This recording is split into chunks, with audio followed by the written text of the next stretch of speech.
얼굴 보시면서 주님 이름으로 사랑합니다. 축복합니다.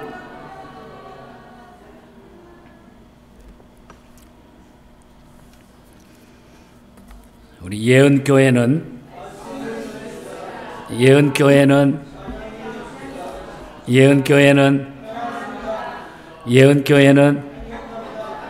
나도 더 행복합니다. 오늘 특별히 또 행복한 그런 주일이 되시기를 축복합니다.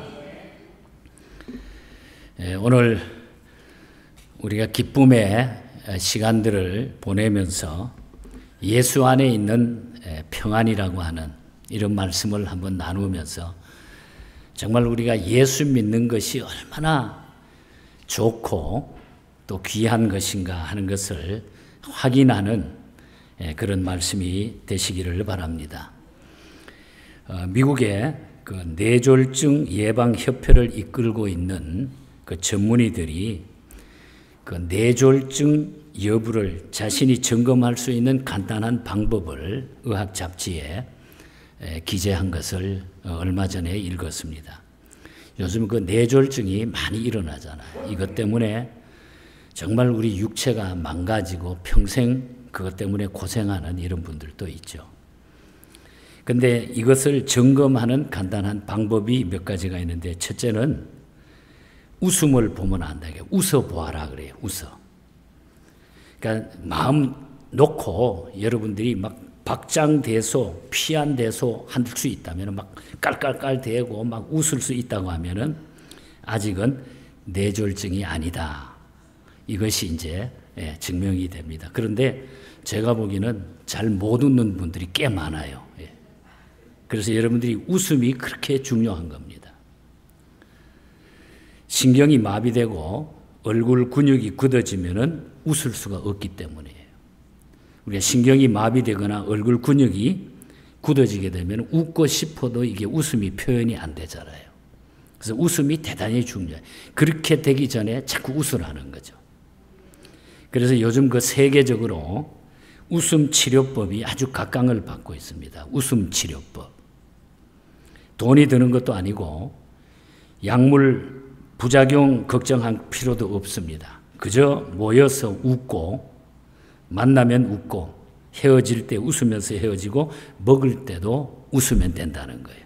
돈 안 들고 우리가 이 병을 치료하고 기쁘게 살 수 있는 방법이라는 거죠. 그런데 우리가 가만히 보면은 이런데도 중요하고 그렇게 우리가 실천하지 못하고 살죠. 밥을 먹을 때 보면 가끔 어떤 분들은 전투적인 자세로 적과 싸우는 그런 모습으로 밥을 먹는 사람들이 있어요. 한 손으로 얼굴을 가리고 막 고개 푹 숙이고 마치 권투 선수가 링에서 상대를 막 노려보듯이 밥그릇을 노려보면서 검투사 칼싸움 하듯 숟가락질을 하는 사람들. 이런 사람들이 없지 않아 가끔 있어요. 이 미국 사람들이나 그리고 유럽 사람들, 또 중국 사람들, 제가 중국 사람도 많이 봤기 때문에, 그리고 이탈리아나 스페인 사람, 모두가 식사 시간이 되면 아주 촌스러울 정도로 시끄럽습니다. 떠들고 시끄러워요. 그리고 스칸디나비아 쪽의 사람들은 식사 도중에 수건으로 코를 팽팽 풀기도 해요. 그런데 이 사람들은 이것을 아주 여유 있게 별로 나쁘게 생각하지 않고 엔조이를 합니다. 하지만 우리 한국 분들, 우리들은 어떻게 교육을 받고 살았습니까? 식중불언이라. 식중불언. 먹을 때는 입을 꼭 다물고 먹으라고 가르쳤기 때문에 조용하게 먹고 빨리 먹어요. 어른들 앞에서 밥 먹다가 입 벌리면 그냥 말 많으면 막 혼났잖아요. 저도 어릴 때 하도 보수적인 저 경상도 안동지방에 컸기 때문에 무릎 꿇고 먹다가 아버지가 숟가락 놓기 전에 절대로 먼저 놓으면 안 돼. 끝까지 천천히 맞춰서 먹어야 되고. 그리고 어른이 먼저 젓가락으로 반찬이 가기 전에 그 먼저 가서 찝었다가는 버릇없는 놈이라고 또 야단 맞고. 아주 빨리 먹거나 그렇게 아무렇게 하면 복이 달아난다 이렇게 해서 막 호통을 쳤죠. 아마 대부분의 어른들은 그런 교육들, 그런 환경을 이해하실 거예요. 그런데 여러분들, 그것이 좋을까요? 나쁠까요? 뭐 그걸 우리가 평가하자는 그런 얘기가 아니에요.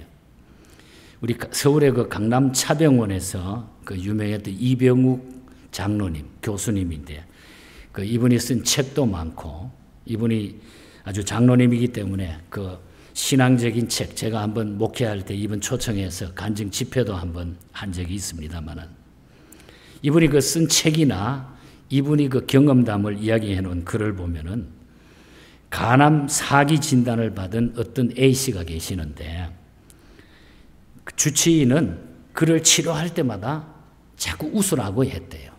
좀 웃으라. 힘들지만은 자꾸 웃게 만들었다네. 그래서 의사가 웃기는 유머도 들려주고 자꾸 웃는 환경을 만들어줬대요. 그리고 나중에는 아내를 껴안고서 사랑한다고 말하도록까지 해서 아주 계속 웃는, 그래서 껴안고 부부는 나중에는 막 울먹일 정도로 그렇게 분위기가 된 거예요. 기적이 일어난 거예요. 진단 결과 2개월에서 3개월밖에 못 산다는 그런 진단이었는데 3년째 정상 생활을 하고 있다는 겁니다. 의사의 말에 의하면 암세포 자체가 없어진 것은 아니지만은 면역력이 아주 강해져 있기 때문에 정상 생활이 가능하다. 여러분, 우리가 웃음이라고 하는 것, 즐거움이라고 하는 것은 암세포도 우리가 이길 수 있다는 거예요. 면역력을 가질 수 있다는 거예요. 40대 주부 B씨는 유방암세포가 간으로 나중에 전이가 돼가지고 2개월 시한부 인생을 선고받았습니다. 그러나 4개월 치료 끝에 정상 생활이 가능할 정도로 상태가 호전되었다. 이런 이야기를 그분이 하는 것을 글을 통해서 또 직접 들은 적이 있습니다. 이병욱 교수의 말에 의하면은 가족 중 한 사람이 암에 걸리면은 가족도 준암 환자가 된다는 거예요. 그만큼 힘든 거죠. 그래서 가족이 함께 웃고 사랑하고 격려해야 된다. 그래서 웃고 즐거움을 가지게 되면은 어떤 환경도 이런 어려움도 이겨나갈 수 있다. 웃어라. 내가 웃을 수 있으면은 어떤 병에서도 지금 자유함을 내가 가지고 있다. 믿으시기를 바랍니다. 예. 그리고 또 뇌졸중을 확인할 수 있는 것은 간단한 문장을 외워보라는 거예요. 뭐 나라 이름, 사람 이름, 김정은, 뭐 내가 그 다 존칭은 생략하면서 김숙희, 뭐 손덕수, 손선혜, 김중철, 이요한, 뭐 김안재, 이병헌 막 이 정도 외우면은 뇌졸중 아니라는 거예요. 정상적이라는 거예요. 이 정도. 나라 이름도 막 주변에 보고 착착착착 나오면은 괜찮다는 거예요. 이 정도 외울 수 있다고 하면 아직 치매나 뇌졸중 환자가 아니다. 그러나 보면은 자기 이름도 빨리 못 외우고 자기 다니는 교회 목사님 이름도 못 외우고 심지어는 예수님 이름도 못 외운다고 하면은 심각한 상황이 아닐 수 없다는 거예요. 그런 사람들이 있다는 거예요. 우리 김일성 권사님 담임 목사님 이름 알아요? 예. 그래서 여러분들 그런 면에서 교회에 나와서 우리가 이런 찬송을 막 외워서 부르고 성경 구절을 외워서 따라하고 중요한 메시지를 따라하는 건 건강관리 차원에서 아주 행복한 일이 아닐 수가 없다는 거예요. 우리 함께 따라해 봅시다.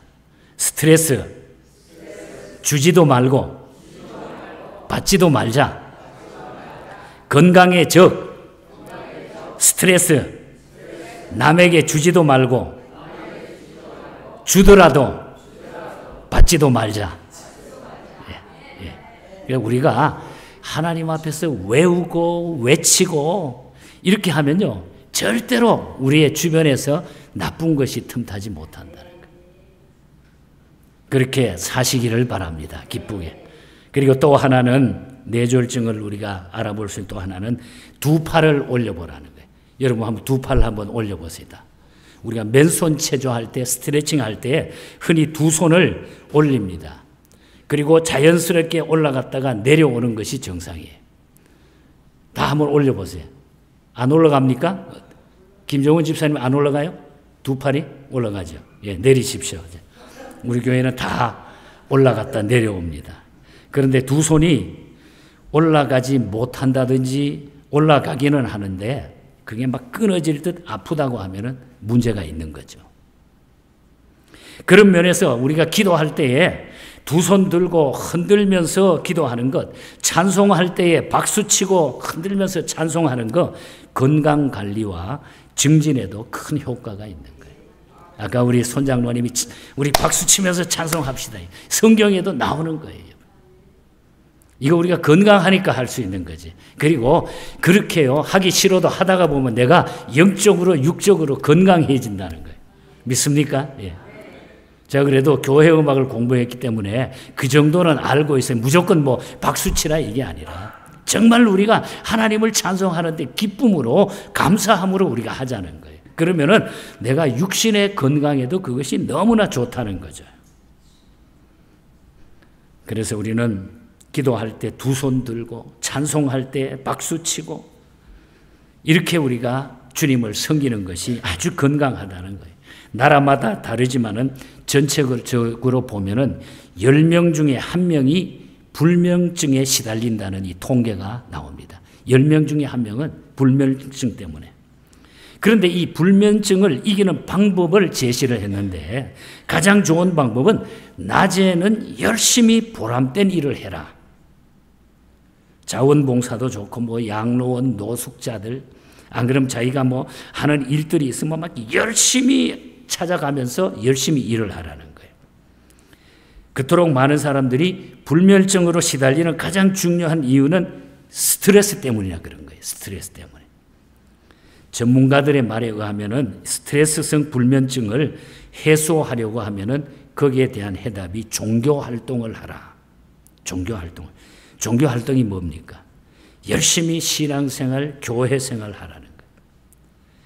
기도생활, 낮에는 일저리 바쁘게 하나님 앞에 바쁘게 살라는 거죠. 그러다가 피곤해 지치면은 잠에 빠지게 되고 불면증은 자리 잡을 틈도 없이 다 사라진다는 거예요. 제 얘기가 아닙니다. 우리가 오늘 귀를 기울이고 들어야 할 말씀은 과학자나 의학자의 소리가 아닙니다. 지금까지는 제가 여러 사람들의 통계적인 이야기를 제가 드렸습니다만은 그러나 하나님의 말씀이 더 중요해요. 하나님의 말씀에 우리가 귀를 기울여 보자는 거예요. 오늘 본문인 요한복음 16장 33절은 내 안에 평안을 누리게 하려 함이라.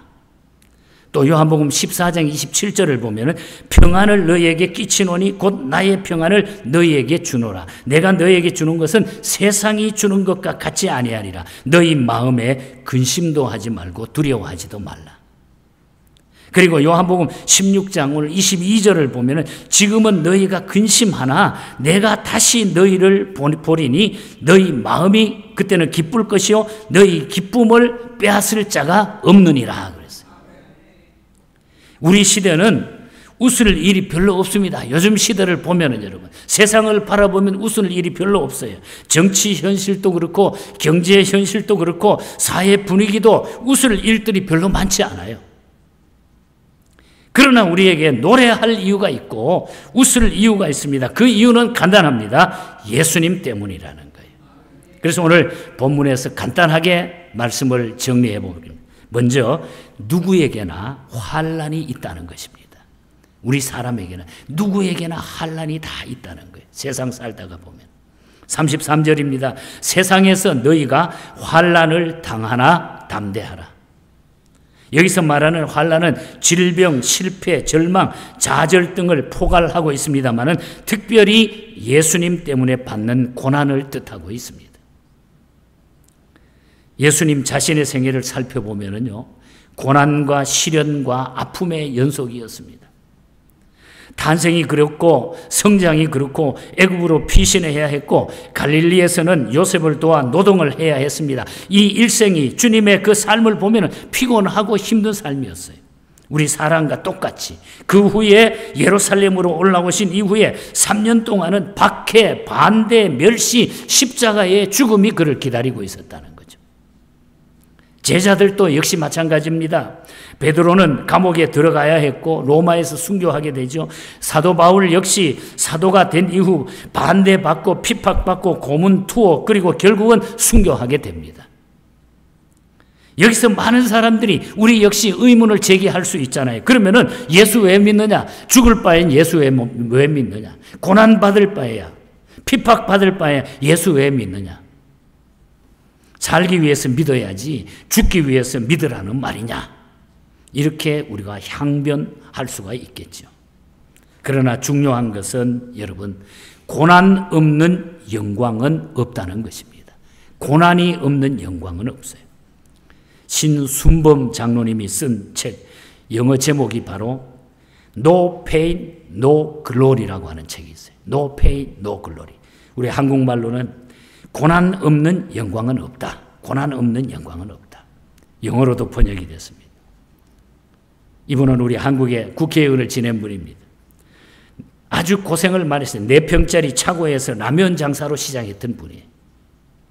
그런가 하면 그가 국회의원 4선 코리아 헤럴드의 영어 웅변대회에 전체 특상 받고 한국 서예 대전에서는 연속 3회 입선을 하고 KBS 열린음악회에 출연 판소리 열창에서 아주 놀라운 이름을 하고 아코디언 연주 그리고 매년 100명에게 학생들에게 장학금 지급해주고 소년 소녀 가장에 194명을 후원하는 아주 놀라운 일을 고통을 딛고 일어서 자신의 책 제목을 고통 없는 영광은 없다. 내가 이렇게 힘들고 고통이 있지만은 내가 이 고통을 통해서 내가 너무나 많은 영광을 누리게 되는 것이다. 고통 없는 영광은 없다고 그래서 제목을 붙인 것입니다. 누구나 고통을 당할 수 있습니다, 여러분. 거기서 무릎 꿇어버리면은 고통의 밥이 되어버리고 맙니다, 우리는. 그러나 고통의 벽을 뚫고 뛰어넘으면 고통의 벽 저 너머에 영광이 우리를 기다리고 있다는 거죠. 그래서 예수님은 세상에서 너희가 환난을 당하지만은 너희가 담대하라. 누구든지 이 세상에는 환난을 당한다는 거예요. 환난 없는 사람이 아무도 없어요. 몸이 아프거나 뭐 경제적인 거나 무슨 일을 통해서는 우리는 이 세상에는 우리가 환난이 있습니다. 그러나 너희가 담대하라. 누구나 환난을 당할 수 있다. 이걸 전제하라는 거죠. 그 다음에 담대하라는 겁니다. 33절 끝에 담대하라 내가 세상을 이겼노라 그랬습니다. 걱정하지 마라. 내가 세상을 이겼다. 우리들어 싸우라는 것이 아닙니다. 주님이 전방 부대가 되셔가지고 적을 물리치고 승리의 깃발을 꽂아 놓으셨다. 그러니까 걱정하지 마라는 거죠. 담대하라는 거예요.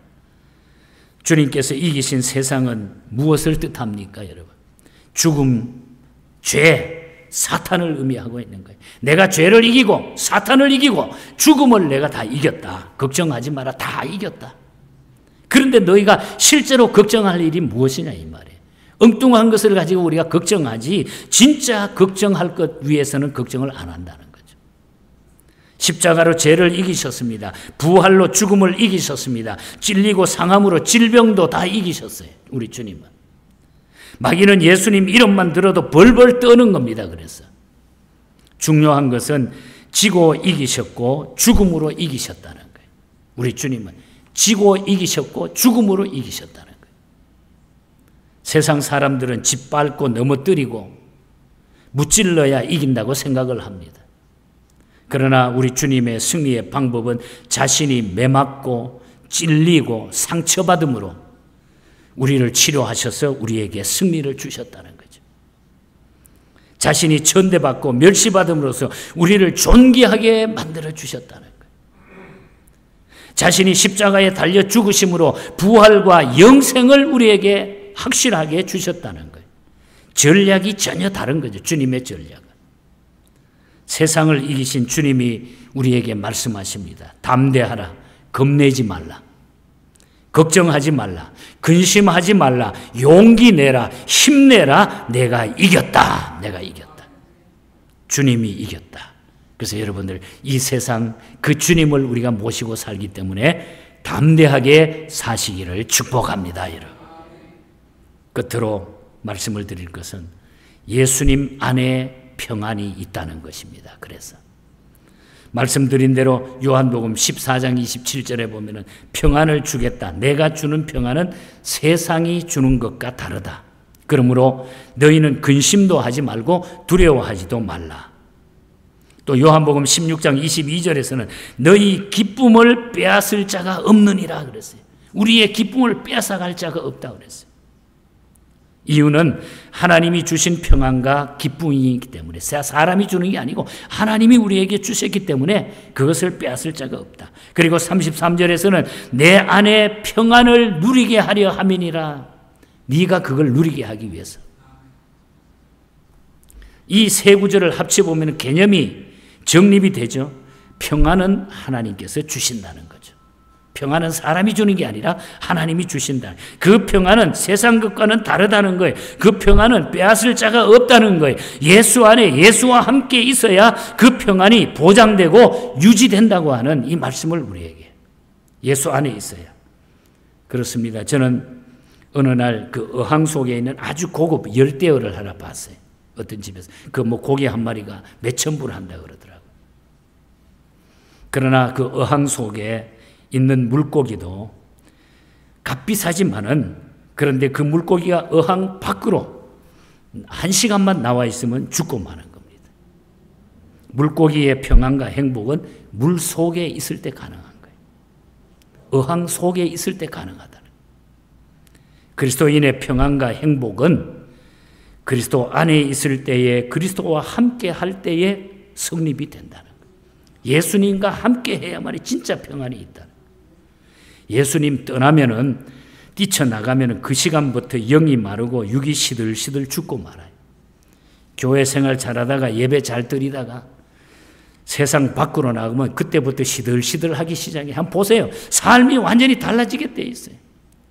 좋은 것 같지만, 자유함이 있는 것 같지만 그때부터 시들어가는 겁니다. 죽어가는 겁니다.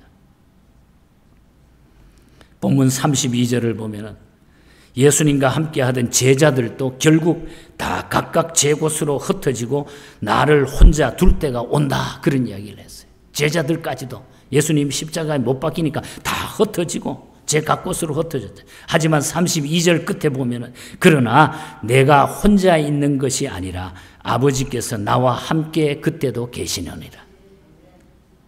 하나님께서는 우리를 떠나지 아니합니다. 주님은 나를 붙잡아 주신다는 거예요. 내가 주님 안에만 있으면, 내가 주님만 사모하면은 주님은 나를 절대로 떠나보내지 않아요. 20세기 미국의 복음성가 가수로 활동했던 아서 루터라고 하는 분이 예수님은 결코 우리를 버리지 않는다고 하는, 이것을 느끼고 경험하고 찬송시를 하나 썼습니다.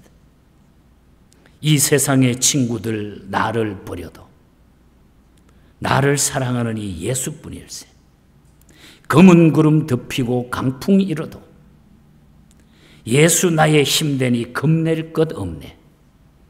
괴로운 일 당해도 낙심 말아라. 영원한 주 능력이 붙드시네. 예수 내 친구 버리지 않네. 온 천지는 변해도 날 버리지 않네. 449장 찬송입니다.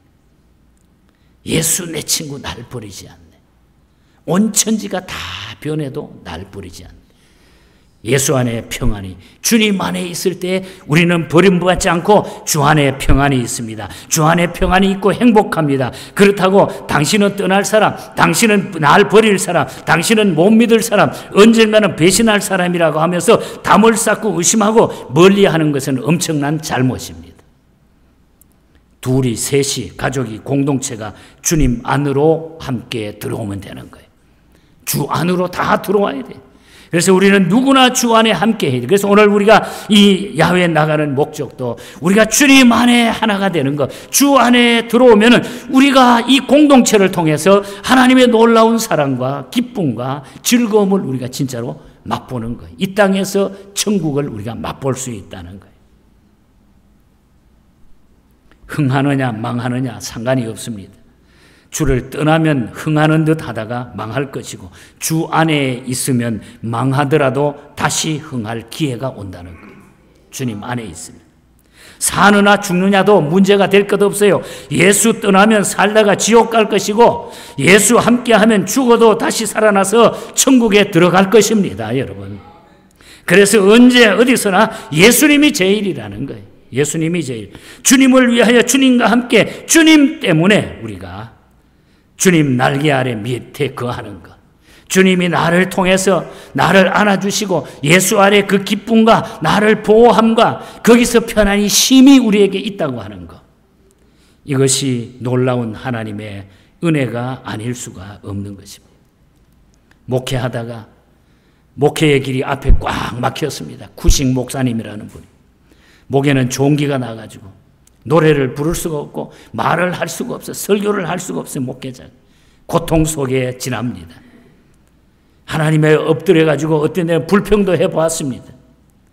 하나님의 뜻을 찾기 위해 하나님 왜 이런 일이 나에게 벌어지는 겁니까? 하나님 어떻게 나를 이렇게 만드셨습니까? 그때 하나님께서는 내가 다 이런 것들을 통해서 너에게 평안을 주는 것이니라. 그때 그냥 돌멩이의 머리를 맞는 듯 생각하면서 하나님 앞에 엎드려 회개하기 시작했어요. 하나님이 그에게 믿음을 주었어요. 주날개 밑 내가 편안히 쉬네. 밤 깊고 비바람 불어쳐도 아버지께서 날 지키시리니 거기서 평안히 쉬리로다.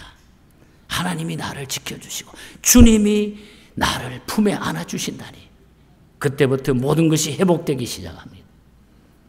주날개 밑 나의 피난처 되시니 거기서 쉬기를 원하노라. 세상이 나를 못 위로해 주지만은 거기서 평화를 나는 누리게 됩니다. 주님을 찬송하게 됩니다. 주날개 밑 참된 기쁨이 있네.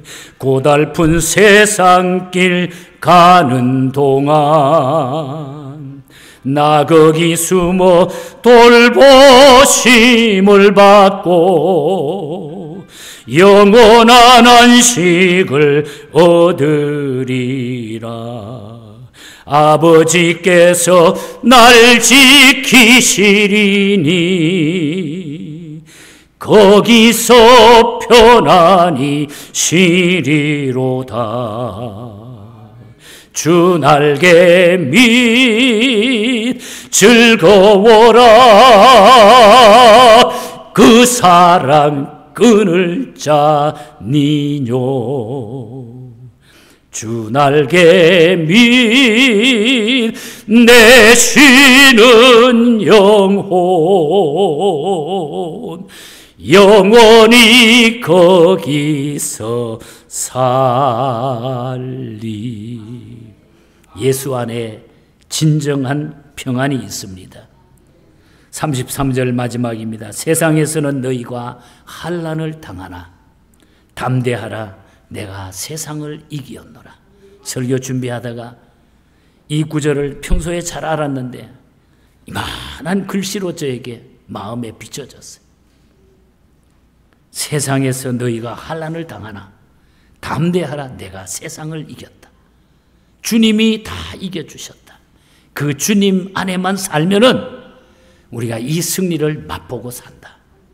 예수 안에 진정한 평안을 누리는 우리 교회와 우리 모든 성도들 되시기를 축복합니다. 여러분. 하나님